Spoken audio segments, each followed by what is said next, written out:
Well, hello.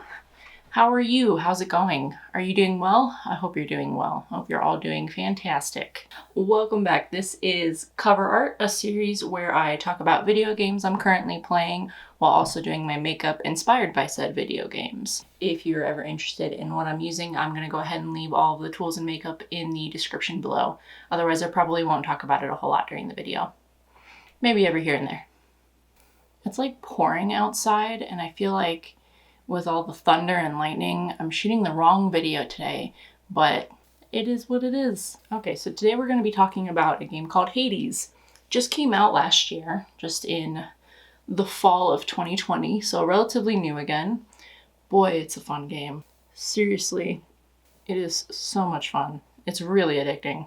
I myself am playing it on the Switch. My husband and I are actually alternating runs on the same save, so we've kind of been playing it together, which is a lot of fun. But anyways, let me get down to what Hades is. Hey you, do you like dungeon crawlers? How about dating sims? Do you like dating sims? Do you like mechanically satisfying combat? Do you like playing house and decorating your house and spending currency to make it look just the way you want it to? Do you like interesting characters?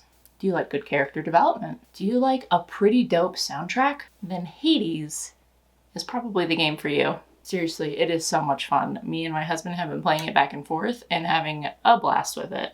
So Hades was developed and published by Supergiant Games in fall of 2020 is when it was released. I myself am playing it on the Switch, but I believe you can get it on Steam as well. I'm sure there are a couple other consoles you can play it on. It is a roguelike RPG dungeon crawler. So last week we talked about Loop Hero, and Loop Hero was also a roguelike RPG. You'll find that these are drastically different games. You still have the essence of random dungeon crawling, so like randomly going into a room, fighting a random batch of enemies, and then going into the next random room to fight enemies. Same similar concept, but executed completely differently. Let's get into the story of it a bit. So you are playing, in Hades, a boy named Zagreus, a very angsty teen boy, the quintessential angsty teen boy, some might even say. Zagreus is the son of Hades, and he has a pretty piss-poor relationship with his father, you know, the ruler of the underworld. But he has a poor relationship with his father, which is immediately evident when you start playing the game. I have a lot of posters that been gradually trying to get frames for, but for whatever reason, it just is like the slowest process in the world to actually get frames for posters and put them up on the wall.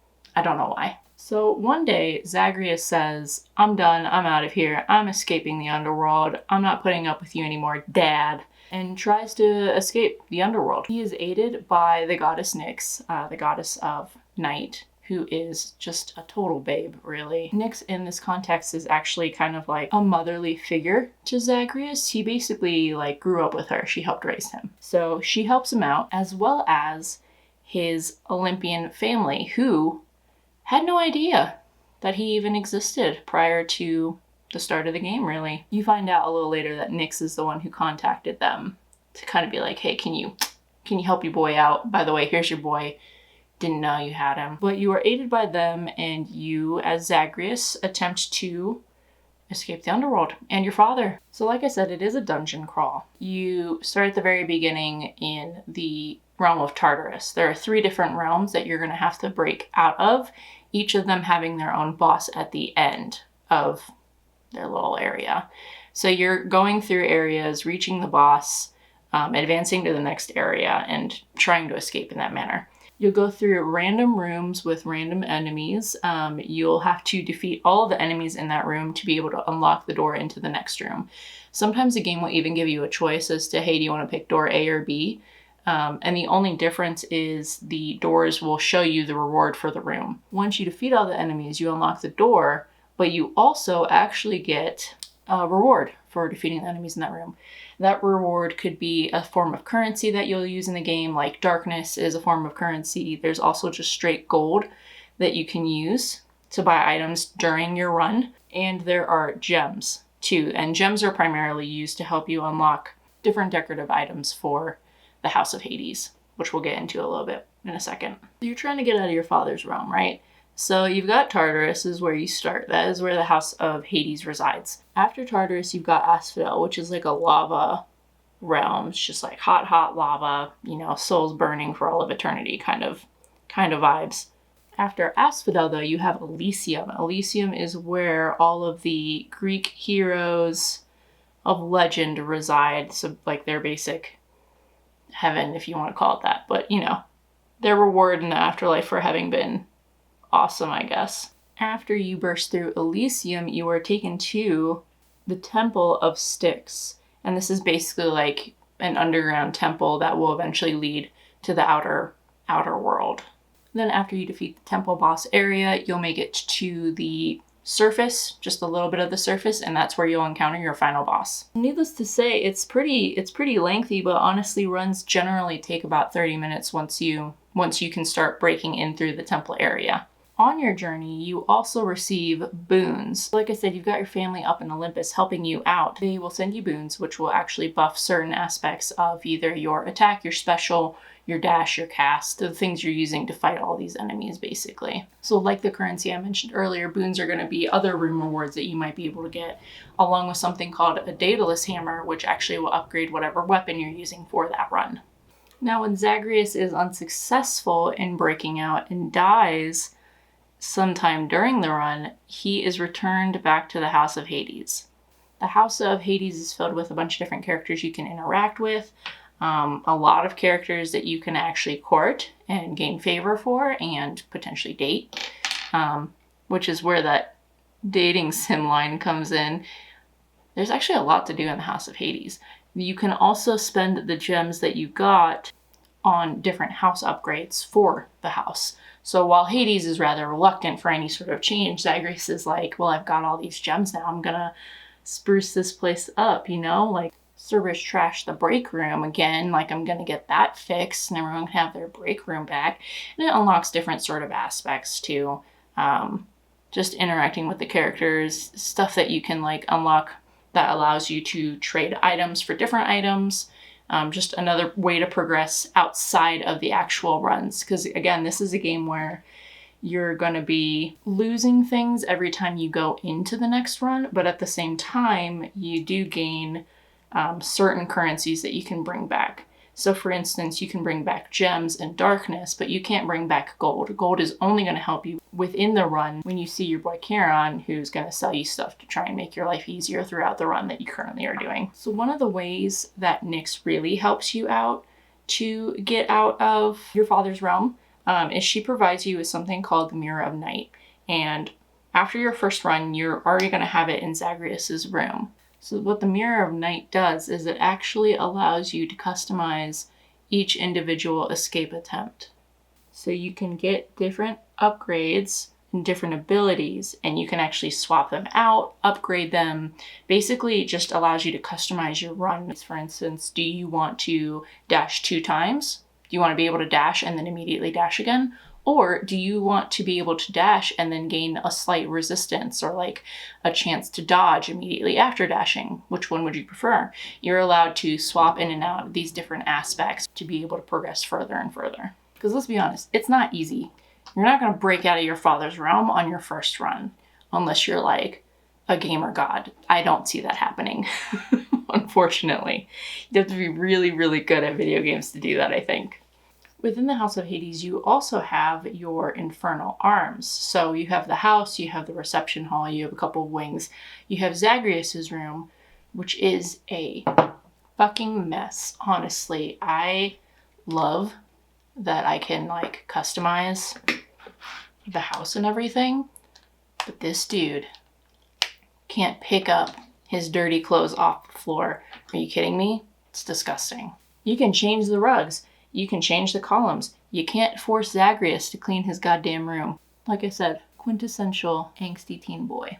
Moving past his room, you do have the infernal arms.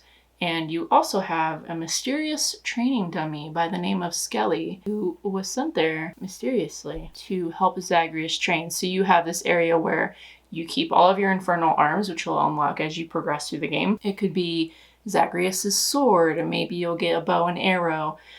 different types of weapons to, again, just customize your run even further and make it more interesting. Every weapon has a different aspect to it as well, so different forms of the weapon that you can, again, unlock as you go, and they all just act a little bit different. I think my favorite personally are the those gauntlets. Just love punching things. I just love running around and just swinging fists willy-nilly, and like he does this Naruto run when he's running around. It's just great. I love those gauntlets. They're so cool. Those fists. Within this area past Zagreus's room as well, which we'll just refer to as the training area because it's where you keep your weapons and everything, and Skelly just lives there.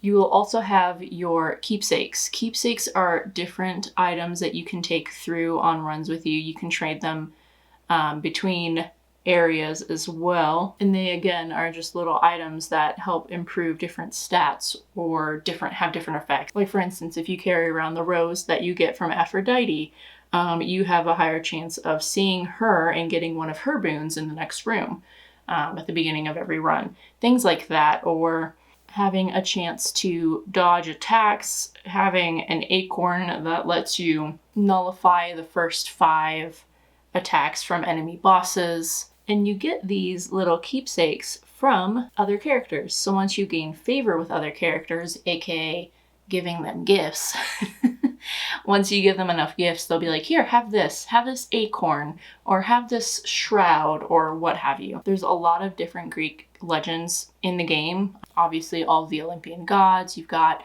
the goddess Nyx. You even have her parent Chaos that you'll eventually interact with. You've got the 3 Furies. Megara is pretty prominent there. Thanatos is there. You've got Hypnos, just like a ton of characters that you can interact with, and they're all great. So along with all of these different things that you can get in the House of Hades before you start your next run, there's also something called the Pact of Punishment.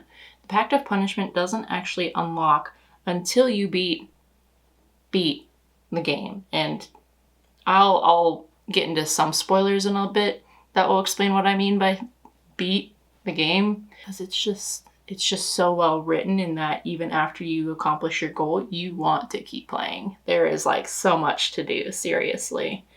Like how could you not keep playing even after you break free from your father's realm? The Pact of Punishment, like I said, will be unlocked once you reach a certain part of the game. What it does is it adds additional difficulties to your runs. For instance, there's one called Jury Summons. Maybe you want more enemies to appear in all the rooms. Maybe you want them to have more health. Maybe you want your final bosses to have different moves. Maybe you want them to like learn and adapt and just get better so that you have a harder challenge. Now you may be thinking, why would I want to make the game harder on myself? Why would I want to do that? Well, fun thing about this game is there are so many resources you can gather, but you won't gather the huge ones from the final bosses of every realm unless you mix it up. So you can only get, let's say Titan Blood is one. You can only get Titan Blood one time from the first boss.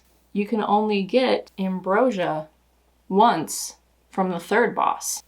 In order to unlock more of those resources, you're going to have to up your game as well as everyone else's. Now it's going to make things harder. It's going to increase your heat gauge, but you're going to be able to keep farming those really high necessity resources that will allow you to unlock different aspects of your weapons or make them better, and just increase their stats. And it keeps things fun and interesting, honestly. Like, they write in the changes that they do so well that like I was excited when I got to heat gauge level 3 so that I could see these new powers that the Elysium boss would have. And it's so well written. The game is so funny. Like, the dialogue between characters, between Zagreus and the bosses that he encounters are just so good. They do a really good job, you guys. Overall, the Pact of Punishment is just a really good way of keeping up the grind without it becoming stale. It keeps things new, fresh, interesting, fun. Seriously, the replayability in this game is amazing. we won't play it for like months, and then I'll get this sudden itch to go back to it. And I think even talking about it right now, I'm pretty sure my husband is downstairs doing a couple of runs while I'm making this video, because he heard me talking about it again. He was like, that's a good game, I'm gonna go play it. And I can't blame him. Okay, so I'm gonna go over my general opinion of the game, and this might actually have some spoilers, so if you don't want to know more than what I've already told you, maybe just, I don't know, skip this final part if you're really wanting to. Anything I say isn't going to be enormous, but, you know, there are some things that I tried to leave out purposefully because it's really fun to just organically go through it yourself. Like, I don't want to spoil anything for you guys. But just as a forewarning, we might get into some spoilers here while I talk about it. So overall, I mean, if I haven't exaggerated this enough, I really love this game. It is seriously so much fun. It was so much fun having someone to play it with. Weirdly enough, it's a single player game, but like the runs can get a little bit long. I mean, you're going through 4 different realms and 5 different bosses to try and break out of the underworld. Like, it's longer. And it can get a little bit exhausting, but the mechanics are really fun. I love dashing around all over the place. I probably dash around too much and lose myself. But like I said, it's just oodles of entertainment. They did a really good job with it, I think. I also really love how they incorporated the Greek mythos into like current day video games. Obviously, it's still very like old style Greek gods, but your interactions with them and Zagreus's interactions with them is sometimes hilarious. Like, Poseidon and Zeus are the quintessential shitty uncles. Like, one can't even be bothered to actually call you Zagreus. He just constantly refers to you as Little Hades, which is like, I have a name. Like, you're giving me boons to try and break out of this place, to like escape from Hades, and you just keep calling me Little Hades. Like, my name is Zagreus. He will never call you Zagreus. And then the other one, Zeus, is just so freaking full of himself that like, they just portray him so well. They're just such good shitty uncles. And the characters that actually reside within the House of Hades, I mean, they're all really fun, dynamic characters as well. Like I said, you can date a lot of them too. And it's one of those games where it's like, they're Greek gods. Date however many people you want at once. Like, if you want to do that. If you don't want to do that, don't do that. Just date one of them. But the game's pretty open-ended in that regard too. You also have like a lot of little side quests and things that you can choose to do while you're trying to escape. Like, Orpheus has been imprisoned. The writer and songwriter and this just like Greek legend of a guy who tried to come down to save his dead lover is, for whatever reason, been punished by Hades, and Zagreus can be like, hey, let's help get him out. Or Sisyphus is, you know, constantly at the mercy of the Fury Megara and just pushing that boulder up. Like, you meet these people as you go. There are some that reside within the House of Hades, but all of the dialogue, I think, is really dynamic for all the characters. There's one instance where at one point in the game, you can change the first realm boss. So the realm of Tartarus has a boss, and you can say, let's mix it up a little bit in the Pact of Punishment and change their moveset. Well, this boss now has a chance of being one of 3 different bosses. And the spoiler alert, it's the 3 Furies. At first, you're just fighting Megara. Now you might be fighting Alecto. You might be fighting Tisiphone. Whenever Zagreus goes in to fight one of them, he guesses. He's like, I'm guessing that it's going to be Tisiphone this time. And it might not be. It's just random dialogue that he's guessing because you're probably guessing too. You're probably thinking, I bet it's going to be Megara this time. And guess what? It's Alecto. And Zagreus does the same thing. Like, the dialogue changes, but he's not right all the time. It's random. It's really good. I think that's like a nice small little touch that they did that I really enjoyed. And let me correct myself. You don't get the 3 different Furies from the Pact of Punishment, actually. That just happens gradually because Hades is like, why aren't you doing your job, Megara? I can't trust you to do your own job. Well, I'm going to have to bring your sisters in then. And so Meg is a little pissed at you for that. But you'll reach random landmarks in the game that you didn't even know you were trying to reach that will kind of tell you, like, hey, your relationship with Meg is progressing, or your relationship with Thanatos is progressing. Your other Greek relatives, like your cousins and your aunt and uncles and what have you, I don't know, Greek mythology is wild when it comes to their family. They're all helping you. Like, you see Athena, you'll see Artemis, you'll see Ares, and they all have their own personalities. I think my favorite ones are Aphrodite and Dionysus because I just think they're hilarious, specifically Dionysus. At one point in the game, Dionysus is like, why don't we grift Orpheus, the court musician that you helped, rescue from imprisonment? Why don't we prank the guy and tell him that Zagreus is actually just Dionysus reborn, which is completely false. Completely false. But you'll actually convince Orpheus of this, and he'll start writing this long ballad that you'll hear in the House of Hades about how Dionysus was reborn in Zagreus, and it's wild. So overall, the interactions between the characters and how you choose to interact with them is really great. It's a lot of fun. Have I mentioned that I really like this game? So aside from the adaptation of the Greek mythology and their characters, I'm going to talk again a little bit about why you want to keep playing after you beat the game. So again, might get into some spoiler territory here, just as some forewarning. So once you reach the surface, Zagreus quickly realizes that he can't stay there. Zagreus and Hades are both cursed in that if they try to leave the underworld, they just die and go back to it. They can't venture that far out to the surface to hang out. They're just kind of trapped there. Not to say that they can't make it to the surface and they can survive there for a little while, but not very long.